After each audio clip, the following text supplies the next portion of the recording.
రాకాలోకంకి స్వాగతం. ఈ కంటెంట్ మీకు నచ్చినట్టయితే లైక్ చేయండి, మీ బంధుమిత్రులకు షేర్ చేయండి. ఇప్పటివరకు సబ్స్క్రైబ్ చేసుకోకపోతే సబ్స్క్రైబ్ బటన్ని నొక్కండి, అదేవిధంగా బెల్ ఐకాన్ని కూడా నొక్కండి.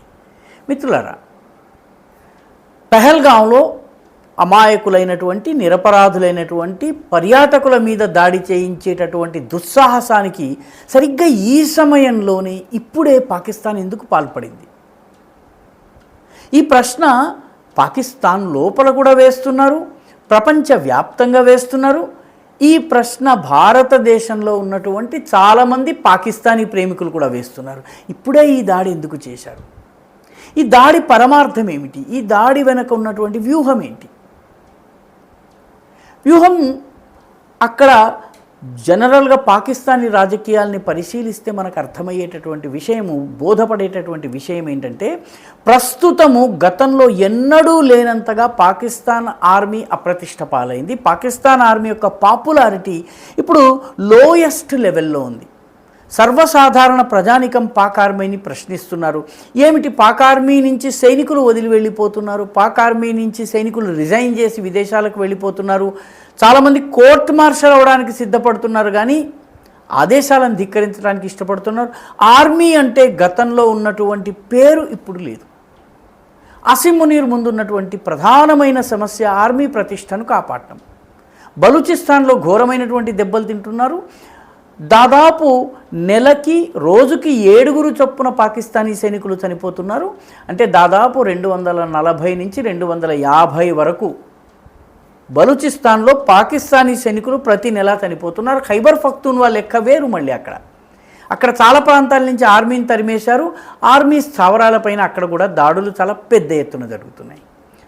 ఆక్రమిత కాశ్మీర్లో కూడాను ఆర్మీకి వ్యతిరేకంగా, పాకిస్తాన్ ప్రభుత్వానికి వ్యతిరేకంగా తక్కువ, పాకిస్తాన్ ఆర్మీకి వ్యతిరేకంగా ఎక్కువ ఉద్యమాలు జరుగుతున్నాయి. సింధులో కూడాను సింధు నదీ జలాల్ని తరలించి చోలిస్తాన్ డిజర్ట్కి తీసుకెళ్లి సైన్యం వ్యవసాయం చేయాలనుకోవడము సింధు ప్రజలకు కోపం తెప్పిస్తుంది.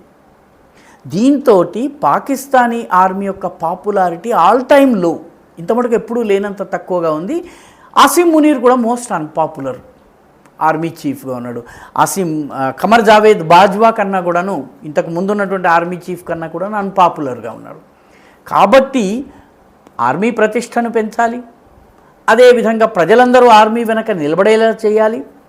మూడవది, భారతదేశపు బూచిని చూపించాలి. పాకిస్తాన్ని కలిపి ఉంచేటటువంటి ఏకైక గమ్ ఏదన్నా ఉంటే, అతికించేటటువంటి అరల్డైట్ లేకపోతే ఫెవికాల్ ఏంటంటే భారత వ్యతిరేకత. అసీం మునీర్ అందుకే వారం 10 రోజుల క్రితము ప్రసంగిస్తూ, ప్రవాసీ భారతీయుల ముందు ప్రసంగిస్తూ పర్యటన గురించో, పరిశ్రమల గురించో, పెట్టుబడుల గురించో మాట్లాడకుండా భారత వ్యతిరేకత, హిందూ వ్యతిరేకత గురించి మాట్లాడాడు. కాబట్టి ఇది సైన్యం పట్ల మళ్ళీ ఒకసారి భారత వ్యతిరేకతనే బూచిని చూపించేందుకు ఆయన ఉపయోగించుకున్నారు. సరిగ్గా ఒక వారం 10 రోజుల తర్వాత ఈ పహల్గాం సంఘటన జరిగింది. సంఘటన తరువాత భారతదేశంలో వచ్చినటువంటి రియాక్షన్, దీన్ని చూపించి భారత్ పాకిస్తాన్ మీద దాడి చేస్తుందన్నటువంటి ఒక భయాన్ని, బూచిని కల్పిస్తే పాకిస్తానీ ప్రజలందరూ వచ్చి తన వెనుక నిలుస్తారన్నది అసీం మునీర్ యొక్క ఆలోచన. ఇప్పుడు పాకిస్తానీ సోషల్ మీడియా అకౌంట్స్ చూస్తుంటే చాలామంది, నేను ఇమ్రాన్ ఖాన్ సపోర్టర్ని, నేను పీపీపీ సపోర్టర్ని, నేను పాకిస్తానీ అసీం మునీర్ వ్యతిరేకిని, కానీ ఈ సమయంలో మాత్రం మనందరం కలిసికట్టుగా ఉండాలి, అసీం మునీర్ని సమర్థించాలి, మన సైన్యం వెనక నిలబడాలి అన్నటువంటి కామెంట్లు పెరుగుతున్నాయి.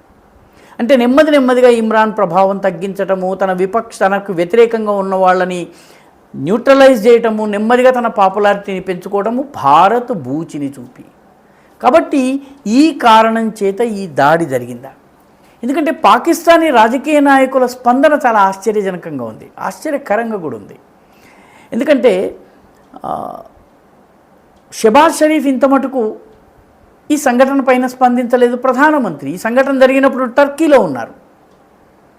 ఆయన టర్కీలో ఏం మాట్లాడారో తెలియదు, దేశానికి వచ్చిన తర్వాత కూడా మాట్లాడలేదు, ఎక్కడ కూడా ఎవరు మాట్లాడలేదు. పాకిస్తాన్ ఫారిన్ మినిస్టర్ ఎవరు అడగకుండానే ఈ దాడికి మాకు సంబంధం లేదు అని చెప్పి ప్రకటన జారీ చేశారు. మరోవైపు పాకిస్తాన్లో రాజకీయంగా చెప్పాలంటే సీనియర్ మోస్ట్ రాజకీయ నాయకులు, అత్యంత అనుభవం ఉన్నటువంటి రాజకీయ నాయకులు, దశాబ్దాల తరబడి పాకిస్తాన్ రాజకీయాల్లో తమ స్థానాన్ని గట్టిగా నిలుపుకున్నటువంటి వ్యక్తులు ఇద్దరు. ఒకరు నవాజ్ షరీఫ్, 3 సార్లు ప్రధానమంత్రిగా ఉన్నారు. 1982 నుంచి రాజకీయాల్లో ఉన్నారు. 85 నుంచి పదవుల్లో ఉన్నారు, ఏదో ఒక పదవిలో ఉన్నారు. విపక్ష నేత, ప్రభుత్వ అధినేత, ఈ రకంగా వివిధ పాత్రల్లో మంత్రిగా ఆయన ఉన్నారు. అంటే దాదాపు 45-50 సంవత్సరాల రాజకీయ అనుభవం ఉన్నటువంటి వ్యక్తి నవాజ్ షరీఫ్. ఆయన దీనిపైన వ్యాఖ్యానించలేదు. లండన్ నుంచి ఆయన పాకిస్తాన్కి వస్తుండగా విలేకరులు ఆయనను చుట్టుముట్టారు, పాకిస్తానీ మూలానికి చెందిన విలేకరులు. ఆయన బాడీ లాంగ్వేజ్ చూస్తే చాలా డల్గా, భుజాలన్నీ కూరుకుపోయి కుంగిపోయినట్టుగా ఉన్నారు. ఆయన ఎటువంటి వ్యాఖ్య చేయలేదు, కేవలం చేతులు మాత్రం ఇలా పైకి ఎత్తి చూపించి చాలా నిరాశగా, నిస్పృహగా కదిలినట్టుగా కనిపించింది. రెండవ సీనియర్ మోస్ట్ నాయకుడు ఆసిఫ్ అలీ జర్దారీ. ఆసిఫ్ అలీ జర్దారీ కనీసం 2008 నుంచి పాకిస్తాన్లో అధికార పదవులను అనుభవిస్తున్నాడు. దేశాధినేతగా ఇంకో పదవి అనుభవించారు. అంతకుముందు బెనజీర్ భుట్టో భర్తగా ఆయన ప్రచ్ఛన్న మిస్టర్ 10% అన్న పేరు ఉండేదానికి ప్రచ్ఛన్నంగా రాజకీయాల్లో ప్రత్యక్షంగా లేకపోయినా పరోక్షంగా ఉన్నారు ఆయన. ఈ ఇద్దరు రాజకీయ నాయకులు పహల్గాం మీద స్పందించలేదు, భారత్ యొక్క ప్రతిస్పందన విషయంలో స్పందించలేదు. తమాషాగా శని ఆదివారాలు పాకిస్తాన్ ముస్లిం లీగ్, అంటే ప్రస్తుతం అధికారంలో ఉన్నటువంటి పార్టీ 2 రోజుల సమావేశం ఏర్పాటు చేసింది. చాలా కీలక సమావేశం. ఇందులో దేశ భద్రత, దేశ రక్షణ, పహల్గాం సంఘటన, కశ్మీరు, లేకపోతే ఇండస్ వాటర్ ట్రీటీ, దీని గురించి చర్చ జరగడం లేదు. రాజకీయ పరిస్థితి గురించి చర్చ జరుగుతోంది. ఎందుకంటే పాకిస్తాన్లో ఉన్నటువంటి రాజకీయ నాయకులకి తెలుసు ఆసిం మునీర్ ఇప్పుడు తమను ఏం చేస్తారు, తమ పార్టీ భవిష్యత్ ఏమిటి, ప్రస్తుతం ఉన్నటువంటి అధికారం కొనసాగుతుందా కొనసాగదా, వేరే ఏదన్నా శక్తుల్ని ముందుకు తీసుకొచ్చి వాళ్ళ చేతుల్లోకి అధికారం ఇస్తారా. ఎందుకంటే పాకిస్తాన్లో ఆర్మీ తప్ప ప్రజలు ఎన్నుకోరు, ఆర్మీ సెలెక్ట్ చేస్తుంది. ప్రజలు ఎలక్ట్ చేయరు, ఆర్మీ సెలెక్ట్ చేస్తుంది. కాబట్టి ఈ భయంతో కొట్టుమిట్టాడుతోంది పాకిస్తాన్ రాజకీయ వర్గం. ఒక్క రాజకీయ నాయకుడు కూడా మాట్లాడలేదు. నిజానికి ఇప్పటి వరకు ఒక బిలావల్ భుట్టో ఒక సింధులో జరిగినటువంటి పబ్లిక్ మీటింగ్లో మాత్రం ఇండస్ వాటర్ ట్రీటీని రద్దు చేస్తే సింధు నదిలో నీరు కాదు రక్తం పారుతుంది, భారతీయుల రక్తం పారుతుందని అన్నాడు. ఆయన జాగ్రత్తగా సింధులో ఒక మూల కూర్చుని ఈ మాట అన్నాడు. ఒక విదేశ వ్యవహారాల మంత్రి అనాల్సినటువంటి మాట కాదు, ఆయన స్థానికంగా ఉన్నటువంటి లోకల్ ఆడియన్స్ కోసం మాట్లాడుతున్నాడు. సో అర్థం చేసుకోవలసిన విషయం ఏంటంటే పాకిస్తాన్లో పెహల్గాం సంఘటన తర్వాత రాబోయేది రాజకీయ మార్పులు.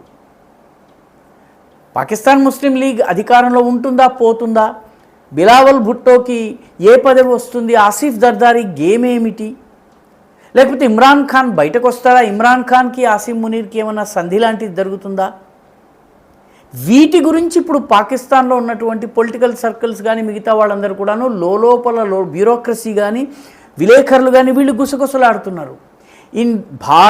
భారత వ్యతిరేకత లేకపోతే ఇవన్నీ కూడాను ప్రస్తుతం వెనక్కి వెళ్ళాయి.